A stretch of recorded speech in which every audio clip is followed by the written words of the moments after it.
अस्सलाम वालेकुम रहमतुल्लाहि व बरकातुहू। भाई और बुज़ुर्गों, आप तो जानते होंगे कि सऊदी अरब में किस तरह से भयानक हादसा हुआ है।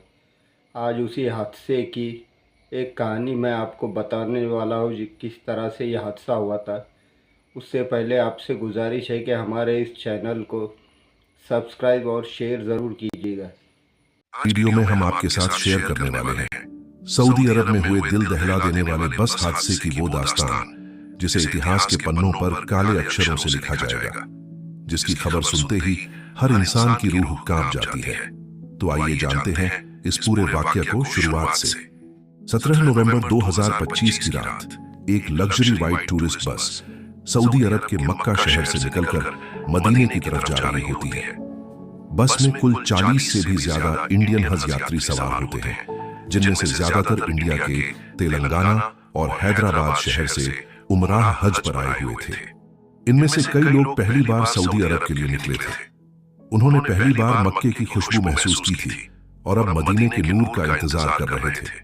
लेकिन किसी को यह एहसास नहीं था कि उनके इस सुहाने सफर की आखिरी मंजिल मदीना नहीं बल्कि एक दर्दनाक दास्तां बनने वाली है। रात के करीब 1 बजे बस रेगिस्तान की सुनसान सड़क से गुजर रही होती है। बस के अंदर ज्यादातर यात्री थकावट की वजह से अपनी अपनी सीटों पर सुकून से सो रहे होते हैं। कुछ लोग धीरे धीरे तस्बीह पढ़ रहे थे, तो कुछ अपने फोन में फैमिली के साथ व्हाट्सएप पर चैटिंग कर रहे थे। बस में पीछे की तरफ एक बड़ा परिवार बैठा हुआ था, जिसमें कुल 18 जिंदगियां यानी बच्चे और बुजुर्ग सभी शामिल थे। ये सभी लोग एक्साइटेड थे कि सुबह होते ही प्रॉफेट मोहम्मद के शहर का दीदार करेंगे। लेकिन उन्हें क्या पता था कि उनका ये ख्वाब इस रेगिस्तान में झलकर रह जाएगा। करीब 30 मिनट बाद यानी 1:30 पर कुछ किलोमीटर आगे एक हेवी डीजल टैंकर अपने रूट से थोड़ा डगमगाया। टैंकर का ड्राइवर रिपोर्टेडली थका हुआ था। उसकी आंखें झपक रही थीं, इसलिए टैंकर बार बार अपनी लेन से बाहर निकलकर दूसरी लेन में घुस रहा था। उधर बस ड्राइवर सैयद, जो 15 साल से सऊदी की सड़कों पर गाड़ी चला रहा था, वह आराम से बस को एकदम स्मूथली ड्राइव कर रहा होता है। तभी अचानक उसे दूर से लाइट्स नजर आती हैं, लेकिन उसे नहीं पता था कि सामने वाला वाहन गलत दिशा में आ रहा है। अब कुछ ही सेकंड में सब कुछ बदलने वाला था। जैसे ही बस मोड़ पर पहुंची, अचानक सामने से आ रहा डीजल टैंकर तेजी से उनके सामने आ गया। डिस्टेंस इतना कम था कि बस ड्राइवर की आंखें खुली की खुली रह गईं। उसने तुरंत पूरी ताकत से ब्रेक दबाए। ब्रेक की तेज आवाज ने पूरी रात की खामोशी को चीर दिया। बस के पैसेंजर कुछ समझ पाते उससे पहले ही टैंकर ने बस की राइट साइड को जोरदार टक्कर मारी। टक्कर की आवाज इतनी खतरनाक थी कि जैसे जमीन खुद फट गई हो। बस की सभी खिड़कियां टूटकर अंदर की तरफ उछल गईं। लोग सीटों से उछलकर एक दूसरे पर गिर पड़े। अंदर बैठे लोग बेचारे चीख पाते उससे पहले ही टैंकर ब्लास्ट हो गया। एक्सप्लोजन का प्रेशर इतना जोरदार था कि कुछ ही पल में पूरी बस अंदर से आग का गोला बन जाती है। बस के अंदर की चीखें मानो जैसे रात की खामोशी को चीर रही थी। कई यात्री सीटों में फंस गए। कुछ अंतिम सांस तक अपने परिवार वालों के नाम दुआएं करते रहे। इस हादसे में कुल 45 जिंदगियां चली गई, जिनमें एक ही परिवार के 18 लोग यानी 3 पीढ़ियां हमेशा के लिए खत्म हो गई।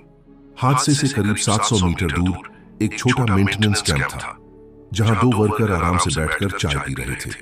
सुनसान रेगिस्तान में अचानक हुए इस तेज धमाके की आवाज और विशाल आग के गोले को देखकर दोनों डर जाते हैं और अपने सऊदी सुपरवाइजर को रिपोर्ट करते हैं। सुपरवाइजर बिना एक पल गवाए फायर और पुलिस के इमरजेंसी नंबर पर कॉल करता है।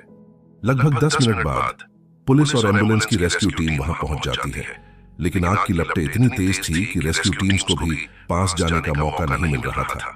अब बस पूरी तरह आग की लपटों में घिर चुकी थी और अंदर फंसे हुए लोग जोर जोर से चीख रहे थे। एक अफसर ने कोशिश की कि बस का दरवाजा खोले, लेकिन गर्मी इतनी तेज थी कि दरवाजे के पास 10 सेकंड खड़े रहना भी नामुमकिन था। लगभग 20 मिनट बाद फायर फाइटर की 3 टीम वहां पहुंचती है। 2 टीमों ने फोम कैनन से टैंकर की आग पर काबू करना शुरू किया। वहीं एक टीम ने बस के दरवाजों और खिड़कियों की तरफ पानी फेंकना शुरू किया। हीट अभी भी 400 डिग्री सेल्सियस से ऊपर थी। आग इतनी भयंकर थी कि पहली कोशिश में फोम भी पिघल रहा था और फायर फाइटर्स पीछे हटने पर मजबूर हो रहे थे। लेकिन लगातार संघर्ष के करीब 45 मिनट बाद काफी हद तक आग पर काबू पा लिया गया। पूरी तरह आग बुझने के बाद जब फायर फाइटर्स अंदर पहुंचे तो पूरी बस अंदर से एक लोहे के कंकाल में बदल चुकी थी। सीटें पिघली हुई और अंदर दिल तोड़ देने वाला सन्नाटा था। बस अब सिर्फ राख, धुआं और टूटी हुई जिंदगियों का निशान बन चुकी थी। रेस्क्यू टीमों ने अपनी जान जोखिम में डालकर बिना एक पल गवाए काम किया। उन्होंने बस के चारों कोनों से राख में इंसानों की झांकियां ढूंढनी शुरू की। इस हादसे में कुल 45 बेगुनाह इंसान मारे गए, लेकिन खुशकिस्मती से सिर्फ एक लड़का मोहम्मद अब्दुल शोएब जिंदा बचा था। दरअसल हादसे के फौरन बाद शोएब टूटी हुई खिड़की से बाहर निकलने में कामयाब हो गया था। पुलिस, फायर ब्रिगेड और मेडिकल टीम ने मिलकर शवों और घायल लोगों को बाहर निकालकर लोकल हॉस्पिटल में पहुंचाना शुरू किया। कुछ ही देर में इंडियन एम्बेसी को इस हादसे के बारे में खबर कर दी गई। उन्होंने तुरंत रेस्क्यू टीम और अस्पतालों के साथ मिलकर डेड बॉडीज की पहचान शुरू कर दी। हादसे की खबर मिलते ही हर किसी का दिल टूट गया। हर कोई हज पर गए हुए अपने लोगों की खैर खबर जानने में लग गया। इस हादसे ने सिर्फ एक परिवार को ही नहीं, बल्कि बड़ी संख्या में उन लोगों की जिंदगियां बदल दी जो एक पाक सफर पर गए हुए थे। और सबसे दर्दनाक बात यह है कि किसी को मालूम नहीं कि उन लोगों की अंतिम विदाई कैसे होगी। उन्हें सऊदी अरब में ही दफनाया जाएगा या फिर इंडिया वापस लाया जाएगा, इसकी जानकारी अभी अधूरी है। दोस्तों, ये सिर्फ एक हादसा ही नहीं बल्कि याद दिलाने वाली एक सच्चाई है कि लाइफ इज रियली अनप्रेडिक्टेबल, और कभी कभी एक सुहाना सफर जिंदगी की सबसे दर्दनाक दास्तां बन जाता है। इसलिए please drive safely and think about your family because they are waiting for you. तो दोस्तों, मिलते हैं अगले वीडियो में एक नई स्टोरी के साथ। तब तक के लिए अलविदा।